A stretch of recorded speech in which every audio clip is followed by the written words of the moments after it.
Negrão, estamos começando mais um bate-papo com a Hélio Dolly aqui pela TV 61 e pela TV 247. Como é que vai você, Hélio? Tudo bem?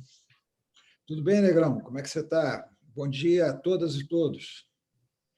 Muito bom. No bate-papo com o Hélio Dolly de hoje, o Hélio vai analisar a confusão em torno das candidaturas, tanto as majoritárias quanto proporcionais, e as federações aí que estão meio que patinando, tanto à direita quanto à esquerda.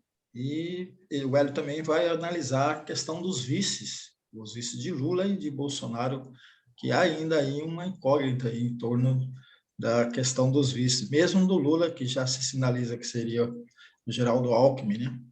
E no baú, o Hélio vai tratar deste assunto, como era a escolha dos vices no tempo da ditadura, né? Quem eram esses vices, qual era o perfil desses vices, né?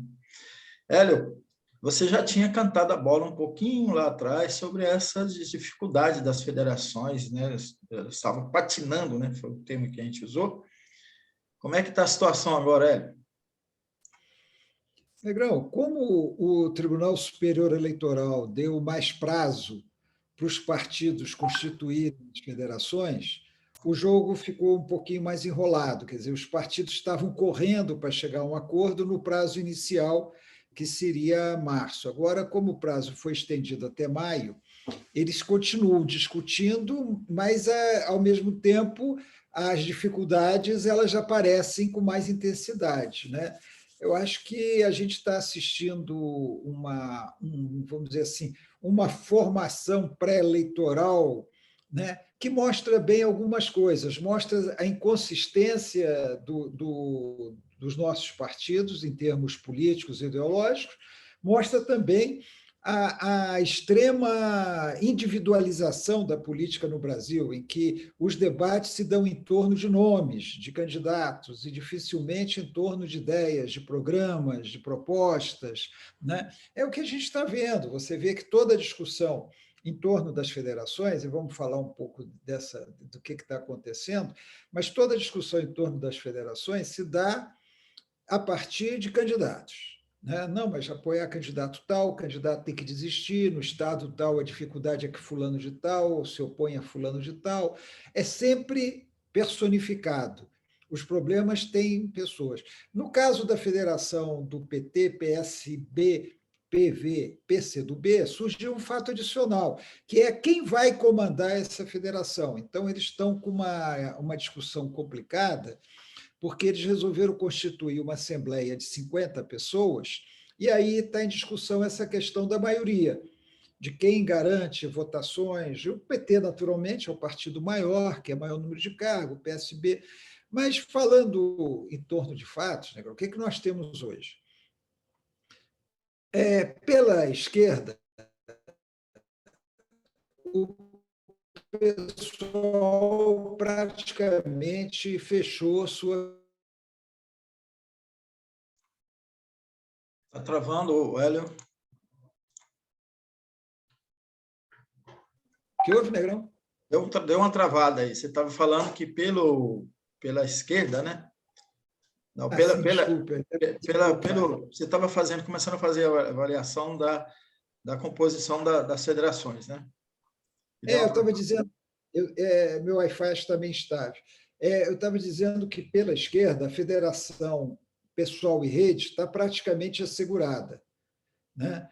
São dois partidos que não iriam cumprir a cláusula de barreira se estivessem separados. Dificilmente o pessoal cumpriria a cláusula de barreira e a rede, com certeza, não cumpriria. Então, eles estão juntos.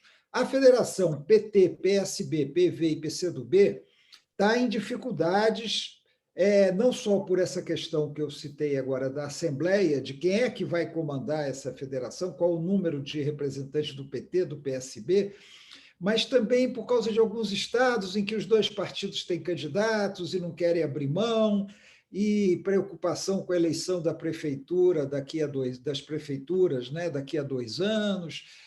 São questões, também, como eu disse, individualizadas. Né? São Paulo, o Haddad quer o Haddad, não, o PT quer o Haddad, o PSB quer o Márcio França, eles não se resolvem. Rio Grande do Sul, mesma coisa. Em Pernambuco, tá? Houve um acordo, senador Humberto Costa, que é o favorito abriu mão da candidatura em favor do PSB, mas ainda tem algumas pendências lá.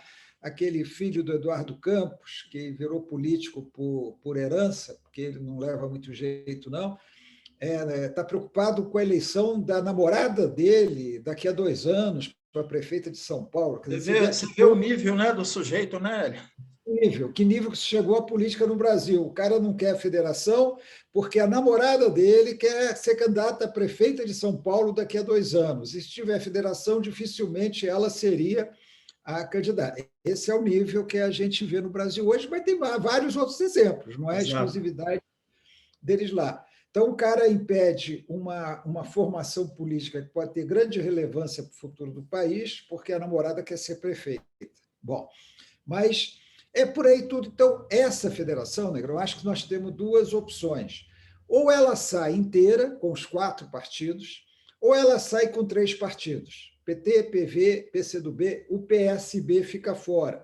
Mas mesmo ficando fora da federação, porque, na verdade, o PSB não precisa da federação para cumprir a cláusula. O PV e o PCdoB precisam, mas o PSB não precisa. Agora, o PSB estará apoiando Lula. Então, ele estará coligado a essa federação apoiando Lula. Então, aí pela esquerda. O PDT não está conseguindo fazer federação com ninguém. Então, corre o risco do Ciro Gomes ter só um partido apoiando. Há uma discussão no Cidadania. Cidadania está discutindo, e não consegue chegar a um acordo interno, uma conclusão, está discutindo com o PSDB, os tucanos, ou com o PDT, Podemos PDT, ou até com a União Brasil, para ver com quem que ele vai fazer federação. O Roberto Freire gostaria que fosse com o PSDB, mas essa decisão parece que só vai ser tomada mais na frente, agora em março. Mas, por outro lado, Negrão, o PSDB está tentando uma federação com o MDB e com a União Brasil. União Brasil, vamos relembrar aqui, é a junção do DEM com o PSL, que é o partido que elegeu o Bolsonaro e que ele deixou para ir para o PL. Então, tem essa discussão de federação. Veja só, PSDB, União Brasil e qual é o outro partido que eu falei? E o Podemos querendo, talvez, Cidadania, talvez chegando nela. Então, você tem uma confusão que mostra essa falta de ideologia, essa falta de programa nos partidos. Mas é positivo, porque você vai juntando esses partidos e você vai melhorando o quadro eleitoral. E isso aí mostra também, Negrão, que os partidos do chamado centro, que é a centro-direita, estão vendo realmente a necessidade de se unificarem. Porque a gente sempre diz aqui, se eles continuarem com vários candidatos, segundo turno será Lula e Bolsonaro. Então, acho que isso já há uma possibilidade e certamente não ficarão todos esses candidatos, né? O MDB tem a senadora Simone Tebet, o Cidadania tem o senador Alessandro Vieira, União Brasil não tem um candidato ainda, o Mandetta andou tentando se colocar, mas não vingou muito essa ideia do ex-ministro Mandetta ser candidato. E você tem correndo por fora também partidos como Solidariedade, que provavelmente não vai fazer federação com ninguém, mas vai apoiar o Lula. E o PSD, que hoje é o campo da maior discussão, né, Negão? Porque o Kassab lançaram o Rodrigo Pacheco parece que não está muito entusiasmado com essa candidatura, o Kassab pensa em outros nomes, mas, ao mesmo tempo, se aproxima do Lula. Então, de repente, o PSD pode se coligar à federação do PT, PSB, etc., né? E aí, como é que fica? Então, você vê essa confusão toda, você vê, a ponto de, olha só, o senador Jacques Wagner, que é um dos principais nomes do PT, que seria candidato a governador da Bahia, admitindo-se, não ele pessoalmente, mas gente do PT, admitindo que ele renuncia à candidatura a governador em favor do senador Otto Alencar, que é do PSD. Então, Hélio, seria isso que eu queria que você esclarecesse um pouco para a gente. As coligações, elas podem acontecer só no âmbito da federação ou não? Porque você vai analisar a questão do vice aí, e tem a possibilidade do Alckmin, por exemplo, ir para o PSD, né? O de dado, né? Para a gente não confundir com o de bola, que é o PSB. Isso. Então, Negrão, o Alckmin, já se fala até que o Alckmin pode ir para o PV, mas veja só, mas vou responder a sua pergunta. A questão é o seguinte, você vê que é a individualização. O negócio é o seguinte, não é o partido que vai estar com a vice, é o Alckmin. Então, o Alckmin tem que arranjar um partido para ser vice do Lula. Veja só, Negrão. A federação constituída ela pode se coligar com partidos, individualmente ou com outras federações. Então, por isso que é possível a federação PT, PSB, PV, PCdoB se coligar com a federação PSOL-Rede. E é possível se coligar com partidos isoladamente, como o PSD, como Solidariedade, como qualquer outro partido que queira apoiar o Lula, pode se coligar. E o candidato a vice pode ser qualquer um da coligação. Então, o Alckmin tanto pode estar num partido da federação, no caso, ou o PSB, que era o mais cotado, e agora já se fala no PV, como ele pode ir para um partido que venha a se coligar, caso do PSD se coligar. E essa coisa parece avançar e parece ser de muito interesse realmente do PT e do Lula, a ponto do Jacques Wagner renunciar a uma candidatura ao governo da Bahia, onde ele já foi governador, em favor do seu ex-vice-governador, hoje senador, Otto Alencar, que é do PSD. E aí já se fala que, de repente, o PT pode tirar o apoio do Freixo, no Rio, que é do PSB de bola, em favor do Santa Cruz, Felipe Santa Cruz, ex-presidente da OAB, que é o candidato do PSD de dado. Então, você vê a confusão que está nisso aí tudo, e gira muito também essa questão do vice, porque aí a Simone Tebet fala assim, não, se tiver MDB, vice do desejo dos outros candidatos, os homens. Deu uma travada, Hélio.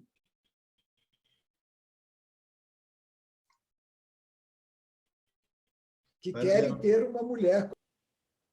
Deu aqui que me deu uma travada aí, Voltou? você podia repetir essa última fala sua. Deu uma travadinha. Eu estava dizendo o seguinte, a Simone Tebet não quer ser vice de ninguém, mas todo mundo quer ter a Simone Tebet como vice. Esses partidos. O Alessandro Vieira, ele hoje é candidato a presidente pelo Cidadania. Se o Cidadania fizer a federação com o PSDB, como quer o seu presidente Roberto Freire, o Dória é o candidato do PSDB, o Alessandro é candidato à Cidadania, o Alessandro vai ser vice do Dória, os dois vão desistir em favor de um outro nome, e União Brasil, como é que fica? Muita confusão, entendeu, Negrão? Muito rolo, que ainda, pelo jeito, ainda vai demorar um pouco para ser resolvido. E no meio disso tem essa questão dos vices, porque, como eu falamos aqui, o Alckmin é o vice do Lula. Parece que não tem mais erro nisso. No início era uma especulação, depois virou uma possibilidade, acho que agora não tem dúvida. E o Alckmin está em busca de um partido para ser vice do Lula. Já no lado Bolsonaro, bom, e aí, Negrão, provocando reações por todos os lados, tanto no lado do Lula, do PT, da esquerda, quanto em colegas dele, companheiros de ex-partido dele, do PSDB, que dizem, não, mas não pode o Lula e tal. É natural que haja isso. Agora, o Bolsonaro também está tendo dificuldade para escolher seu vice, porque, vamos dizer assim, a ala política do bolsonarismo, que é o Centrão, raciocina eleitoralmente, quer um político, de preferência mulher, e seria muito bom que fosse do Nordeste, porque é onde Bolsonaro está mais fraco, mas parece que o Bolsonaro, a ala raiz do bolsonarismo, quer militar, para ele conseguir manter um certo controle das Forças Armadas. Aí falo no general Braga Neto, que é um bolsonarista tão Bolsonaro assim, que é o ministro da Defesa. Então, você tem também no Bolsonaro essa questão. E você vê a situação do Mourão. Ninguém fala no Mourão, para vice do Bolsonaro, ele já se conformou de que ele não vai continuar na chapa, e que não é normal, né, Negrão? Geralmente, os presidentes que se reelegem mantêm seus vices, né? Geralmente, eles mantêm os vices. O Mourão vai ser candidato ao Senado no Rio Grande do Sul, por um partido de direita, que é o Republicanos, da Igreja Universal. Então, essa questão dos vices também ela precisa ser bem resolvida. É claro que o Lula disse que é o Alckmin, vai ser, podem protestar, podem reclamar, a esquerda no PT pode dizer que não vai dar, mas vai ser, o Lula vai dizer que vai ser e vai ser. O Alckmin é à procura de um partido e o Bolsonaro em dúvida sobre um vice político e um vice militar. Você vê que esse é o quadro que a gente tem hoje. Muito bom. Então, vamos para o baú do Hélio. O baú do Hélio, vai falar justamente como eram escolhidos os vices na ditadura militar. Hélio, como é que foi essa história? Você acompanhou um pouco, né? Você já pegou aí, você deve ter acompanhado Costa e Silva, não, a partir de Médici, né? A partir do Médici. Mas, veja só, Negro, o negócio do vice, eu escrevi um artigo há pouco tempo, acho que foi em 2020, não lembro que mês, que foi no Globo, foi publicado pelo Globo, que eu perguntava, para que vice? Eu mantenho essa ideia, vice devia acabar. Né? Exatamente, só para reforçar essa posição, é interessante, você já vem trazendo esse tema aqui há muito tempo, e é uma reflexão importante, né? Para que vice, né?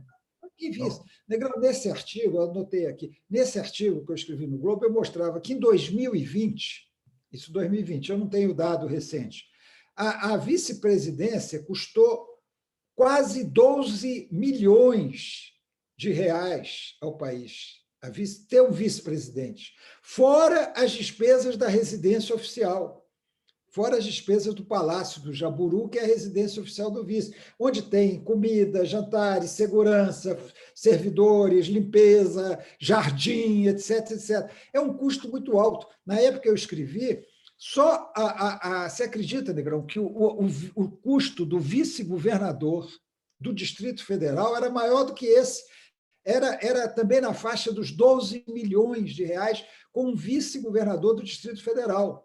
Então, você tem no Brasil, Negrão, você tem, além dos 27 vice-governadores e do um vice-presidente, você tem 5.570 vice-prefeitos. Todos eles dando custo para o Brasil, despesa desnecessária. Mas vamos contar um pouco só. Negrão, você sabe que o único momento que nós não tivemos vice, foram 2 momentos. Foi no Estado Novo, de Getúlio Vargas, em 1934, o Getúlio, a Constituição de 34, eliminou a figura do vice, e a Constituição de 37, que é do Estado Novo. E depois, quando uma junta militar assumiu o poder rapidamente, entre os governos... a internet de novo. Voltou aqui, Negrão, não sei o que você perdeu aí. Deu aqui que a internet ficou... O áudio, pelo menos para mim aqui, o áudio está... Você estava falando dos momentos que o Brasil não teve vice. Foi com Getúlio Vargas, junta militar, entre Costa e Silva e Médici. Foi só quando não teve vice. Dos 36 vices que nós já tivemos, 8 assumiram a presidência da República. Mas você viu o seguinte, o que nós tivemos na República? 3 vice-presidentes assumiram o cargo. O caso quando o Collor sofreu impeachment, Itamar Franco, quando o Tancredo Neves não pôde assumir o José Sarney, e quando a Dilma sofreu impeachment, o Michel Temer. E assim, você pode... mas tem um detalhe também que eu quero contar, que eu acho que talvez muitos já saibam.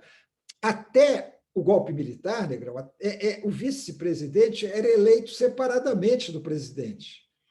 Você votava para presidente e você votava para vice. Por isso que elegiam o presidente de um partido e o vice de outro. O Jânio foi eleito pelos partidos de direita presidente, e o João Goulart foi eleito vice-presidente pelos partidos. Então, PSD, PTB, que era a mesma coligação do Juscelino. Né? O Jango já tinha sido vice antes e foi vice do Jânio. Aí deu aquela confusão. Quando morre quando o presidente renuncia, assume um de posição política completamente diferente disso. Então, era assim. Agora, tem um detalhe. Naquela época, o vice-presidente da República era o presidente do Senado, exatamente como era nos Estados Unidos e na Argentina. A Cristina Fernandes Kirchner, do argentino. A Kamala Harris, nos Estados Unidos, é vice-presidente e presidente do Senado. Aqui no Brasil, quando fizeram a Constituição no governo militar, tiraram isso do vice ser o presidente do Senado. E é engraçado, Negrão, o que é mais importante? É o presidente do Senado ou o presidente da Pois é, quem no atual Câmara? Quem preside as sessões do Congresso? É o presidente do Senado. Mas na linha sucessória, o presidente Não, na atual linha sucessória, o presidente da Câmara, vice-presidente da Câmara, presidente do Senado. O presidente do Senado era presidente da República, vice-presidente, que era o presidente do Senado, e presidente da Câmara. Quando mudaram isso, não fizeram alteração. Então, porque depois do presidente da Câmara vinha o vice-presidente do Senado. Então, eles mantiveram o presidente do Senado abaixo do presidente da Câmara. O certo seria que fosse o presidente do Senado e depois o presidente da Câmara, porque quem preside as sessões do Congresso é o presidente do Congresso. A imprensa criou uma das muitas coisas que a imprensa cria e passa a figurar, presidente do Congresso Nacional. Não existe presidente do Congresso Nacional. Existe presidente do Senado e presidente da Câmara dos Deputados, que querem mudar o nome para Câmara Federal. O presidente do Senado preside as sessões do Congresso Nacional. Ele não é presidente do Congresso Nacional, ele preside as sessões do Congresso Nacional, que é a junção da Câmara e do Senado. Era o papel que o vice tinha. Tiraram esse papel do vice, o vice ficou mais irrelevante do que já era. Então, Negrão, para que vice? Olha, aqui no Distrito Federal, Negrão, você não vai lembrar disso, aqui, antes, quando o governador era nomeado o governador, não era nomeado o vice-governador, não tinha vice-governador. O que acontecia? Por exemplo, no tempo do José Aparecido, que foi o último governador nomeado, quando o Zé Aparecido tirava férias, naquela época o governador não costumava tirar férias, não, isso é uma coisa mais recente. Mas quando ele viajava, saía de férias, de folga, ficava doente, assumia o chefe da Casa Civil, que era um jornalista muito importante, muito sério, chamado Guy de Almeida, que morreu tem pouco tempo. Então, não tinha negócio de vice. O chefe da Casa Civil assumia o governo enquanto o governador estava fora. Né? Quer dizer, é perfeitamente possível ausências temporárias. E, aliás, né, era só um detalhe aí, se você me corrija se eu estiver errado, mas que aliás, o chefe da Casa Civil ele tem uma função de primeiro-ministro, né? Primeiro-ministro, primeiro secretário, né? Porque ele é o coordenador de todo o governo. Né? Ele não tem essa função legalmente, formalmente, mas na prática tem. Você vê que hoje está no noticiário que o Bolsonaro delegou ao Ciro Nogueira, que é o chefe da Casa Civil, o poder de mediar conflito entre ministros. É exatamente o que você está falando. Né? O papel que é praticamente um papel de primeiro-ministro. Então, voltou só... Está picotando um pouquinho, mas está dando para levar. Às vezes você fica sem a imagem parada, mas o som está bom. Pode prosseguir. Infelizmente, estou com esse problema aqui hoje de internet. Mas, legal, não precisa de vice, viu? Não precisa de vice. O presidente, e se o presidente morrer? Se o presidente morrer, o presidente da Câmara assume por um prazo e convoca eleição. Muito mais democrático, muito mais justo, convoca uma eleição. Se for nos últimos, a Constituição já prevê isso, se for nos últimos anos de governo, essa eleição é feita pelo Congresso. Se for nos primeiros anos, vai morrer. Se o presidente vai. Hoje, o presidente da República viaja e não precisa passar o cargo, passa por formalidade. Não precisa, porque o Bolsonaro está lá na Rússia, ele está com plena comunicação com o Brasil, igual você, muito mais até do que você ou eu estaríamos pela internet. Entregar o cargo para alguém. Se ele tirar férias, um secretário, um ministro, ou no caso dos governos, um secretário, é designado para substituí-lo provisoriamente. Né?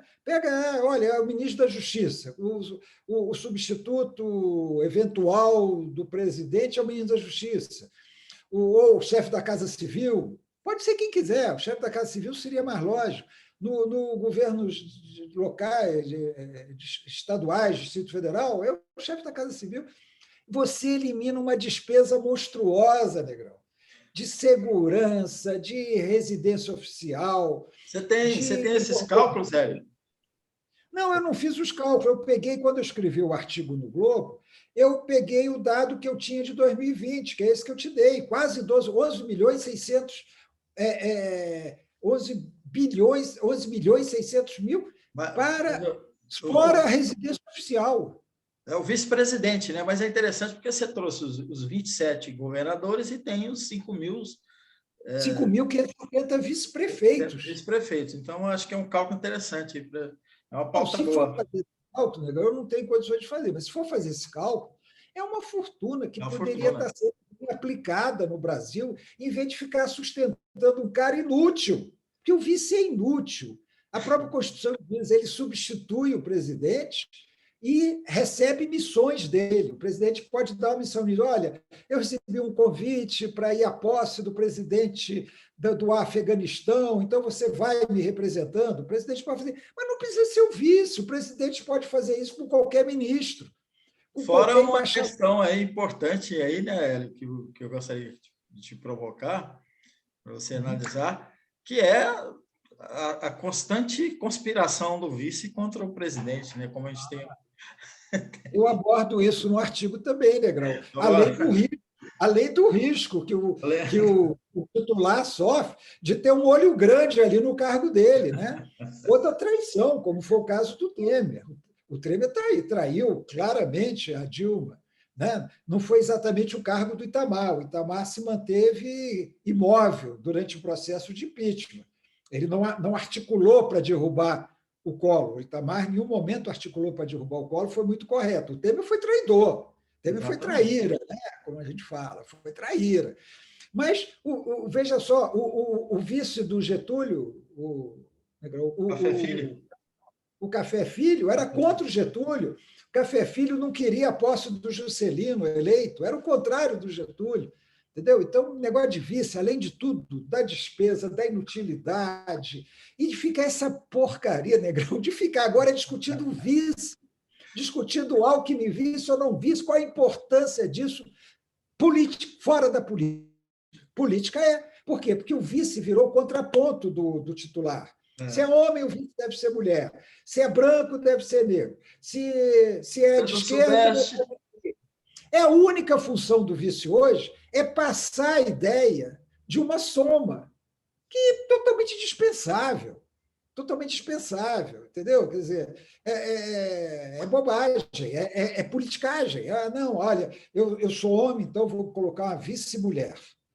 Então, mulher, não, então tem que ter... fica fazendo composição política a partir da vice, que, na verdade, depois é mero vice. É mero vice. O Zé Alencar virou ministro da Defesa, outros vices recebem cargos de ministro, muitos governadores recebem cargo de secretário. Aí o governador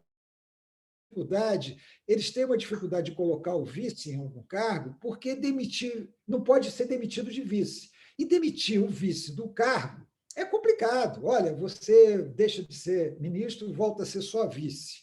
Então, geralmente, em resumo, o vice é dispensável, mas já teve diversas outras conotações. Se quer ter vice, que ele pelo menos presida o Senado como é geralmente no presidencialismo. Eu sei aqui para você os Estados Unidos e a Argentina.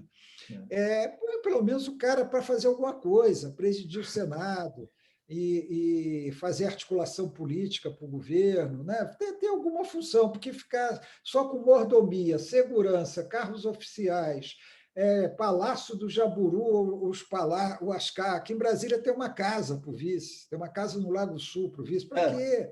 Fica morando no seu apartamento, vai morar na sua casa. Geralmente eles têm dinheiro, já tem casa, mas tem uma casa para o vice. No governo do Rodrigo Oliveira, a casa do vice era usada, não era para o vice morar. O vice queria dizer que continuava morando na Ceilândia, então ele continuava na casa dele da Ceilândia. Mas ele usava a casa o dia inteiro como escritório político para receber os amigos. E, quem paga a despesa dos almoços, jantares, café da manhã, cafezinho, quem é que paga? É o Estado. Então, Negrão, o baú acabou sendo um libelo contra a figura do vice. E o outro ponto que não entrou aqui, que como eram escolhidos os vices na ditadura, você vai trazer para o baú, próximo baú. Bom, estamos combinados. Vamos terminar o nosso bate-papo. Bem lembrado, viu, Negrão? Bem lembrado, porque os vices da ditadura são um caso à parte. Exatamente.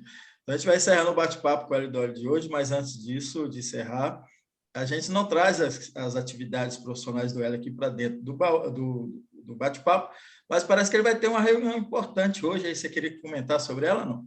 Daqui a pouco? Não, prefiro não, Negrão. Você tocou no assunto. Eu estou participando o mais ativamente que eu possa da articulação para o lançamento de uma candidatura única de oposição aqui no Distrito Federal. Uma candidatura que reúna os partidos que fazem oposição a esse péssimo governador Ibanez Rocha, o pior governador que Brasília já teve, preguiçoso, incompetente. Preguiçoso porque vive de férias, Esse fim de semana ele estava em São Paulo. Acho que ele não gosta de Brasília, ele vai para o Piauí, vai para São Paulo, vai para Portugal, vai para Miami, ele tem um aviãozinho, é milionário, tem um aviãozinho, é por isso que eu chamo de preguiçoso. Eu não vejo ele trabalhando muito. Não vejo ele trabalhando. De vez em quando ele faz umas encenações de trabalho. Nas redações, Negrão, não quero tomar seu tempo, não, a gente chamava determinados jornalistas de simulador de produtividade. Fulano era um simulador de produtividade. O Ibanez é um simulador de produtividade, como nós tínhamos em algumas redações. Entendeu? Ele finge que trabalha e faz uma simulação que engana muita gente. Faz cara de sério, faz discurso, mas não trabalha, não gosta de trabalhar.